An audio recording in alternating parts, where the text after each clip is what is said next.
And while persistence alone doesn't get us there, persistence is still important and necessary. And also not giving up when profits aren't falling out of the sky overnight.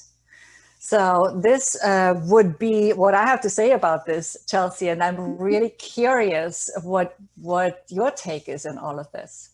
Yes, yes. And, you know, I think that the two things that really, the two underlying principles here that really tie us together are, you know, profits and time. And you said that profits are not just about money. And, you know, I completely agree. Even when I am advising our clients financially, I don't have a cookie cutter answer for you. And if somebody did, I would personally prefer not to work with that person. Exactly. Because in the financial world, you know, you can't be short-sighted like that. And that time piece, you know, when we are onboarding new clients, we have an exercise where we look at money from a bird's eye view, and we look at time. And sometimes people ask like, well, you're the money person, Chelsea. Why are we looking at time? Because your time is directly attached to your money. And we can't create a situation where we have $1 million of revenue coming in, but there's not enough hours in the day, right? Right, exactly. To do that. And so with time, what are we doing, right? We want to spend time with the people that matter, not building our business. No, that's a thing. And that's a piece of it. That is one way that profits can show up for you is monetarily, but there are other pieces. And I think that for business owners, for ladypreneurs especially, that it is so, so important to see that and acknowledge your own uniqueness. You know, in the business world, we hear a lot about your why. What's your why? I've even heard people get so frustrated, like, I don't know my why. I don't, just stop asking me. You know what I mean? But this pattern is showing up, you know, throughout these episodes of, you know, these pillars, and the first pillars being dependent on where everybody wants to get, right? But they're the most annoying pillars because they require the work, they require this, you know, that's not where the results come in. And so you really have to honor your own why, your own passion, you know, your own journey through those pillars. And then, you know, what we talk about monetarily, what I specialize in, I acknowledge that profits are not all money, but my particular background, what I have aligned my passion, purpose, profit with is money. And so, you know, I talked about the pillars, right? So Regina, you have the 4 pillars. In one of my companies, we have the 3. In LP3, we have the 3. And I thought that was really interesting that we both are putting our message out there in terms of pillars. So interesting, in fact, that I looked up the definition. And the definition of a pillar is a person or thing regarded as reliably providing essential support for something. Now, reliable and essential are the 2 words that stuck out to me the most when looking at this definition. So number 1, it takes a team. It takes multiple pillars. One pillar is not going to do it. And these pillars are all in service or support of something greater than each individual pillar and even what they represent as a whole. So, you know, listeners, Regina and I are here to help you identify and understand how to build your own pillars. We're not here to give you a cookie cutter pillar template that you can just hammer on in there, right? You have to build these pillars brick by brick if you really, really want them to serve you. And yes, it takes time. Profits take time. Both monetary and non-monetary profits take time because we're changing something. What got you here won't get you there. And the bottom line is that time is the most valuable asset. And yes, I threw an accounting term at you, asset. Yes, that we possess. And, you know, most of us are so used to trading time for money. You know, we got our first job. And for me, my first job was a fast food restaurant. And I had that situation where I would walk into the restaurant, and as soon as I would smell the food, I would get that feeling like, ugh. But I knew that when I showed up, when I clocked in, my money started. When I clocked out, my money stopped. I was trading time for money. But as a business owner, you are generating residual income, which is an entirely different cash flow pattern with unlimited potential. And what you'll want to do eventually is find yourself in a position where you are actually buying moments. You are buying your time back. Why are you buying your time back? It's the moments. It's the moments in life that we take to be present with the people that we love. And so that's the position that you, as you grow in scale, this actually flips, which is interesting, right?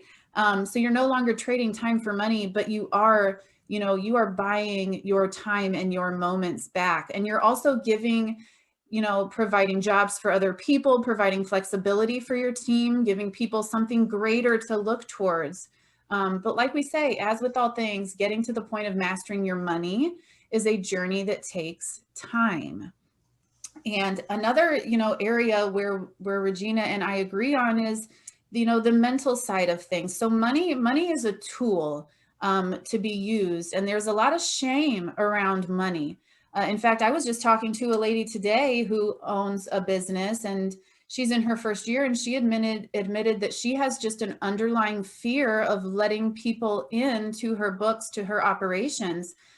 But I want to be clear with you guys and let you know that it's okay to be grown and not understand money, because nobody is teaching us. Grade school, middle school, high school, college degrees. I think there's maybe one state that is making financial literacy a required course in grade school, but nobody is teaching us how to manage money. So it is okay that you don't understand. You don't know what you don't know. And here's the truth, and here's the peace in all of it, and where we, we're on the same page, and money is just a tool. Tony Robbins says, the book, The E-Myth, relates to, maybe some of you have heard, the 80-20 rule. So in business, it's really only 20% mechanics and 80% mindset. So when I go and I speak in public, or I do webinars, or I'm speaking to a group, they are anticipating I talk about money. But before I ever talk about the functionality of money, I address the mindset and the why, the passion. So there's a lot of shame around money, but sorry, I just lost my place real quick. Okay, so so there's this enlightenment right now among entrepreneurs that it's not just about what you do, it's how you do it and how you approach it, right? More so than how you do it. And money is no different. So you have to ask yourself, like, what is your self-talk around money? What was your money story? What was your money experience growing up? What are you still holding on to? But what do you want to create? And what do you have to change inside of your mind in order to allow yourself to create what you're trying to do? What are the self-limiting thoughts and beliefs around money? And going back to Regina's 4 pillars, the first 3 pillars are more like looking in, right? Reflection, introverted reflection. But the last one is about, action. Okay, now that we've done the work, now that we have this place to come from, to build off of, let's go do, right? And so the same thing applies with the way that I approach money and finance with these 3 pillars. So the first thing that you have to come to when you're talking about monetary profits is you have to come with a vision. You have to come with your CFO hat on. You can't measure what you can't see. So what are you really trying to accomplish here? Because I guarantee you that your dreams and your aspirations can 100% be translated into numbers. The reality is that it takes a team of financial players to do that, which I'm going to discuss more in detail during the webinar. But here's a little hint. There's more than 2 or 3.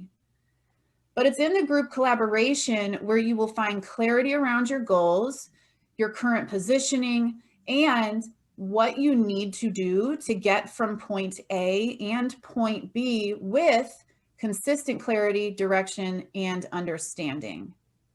But remember, this stuff takes time. You have to find the right players. You have to build the first few pillars. You have to get comfortable with looking at the data and making sense of all of the data, and eventually getting to this place of anticipation and correlating enough.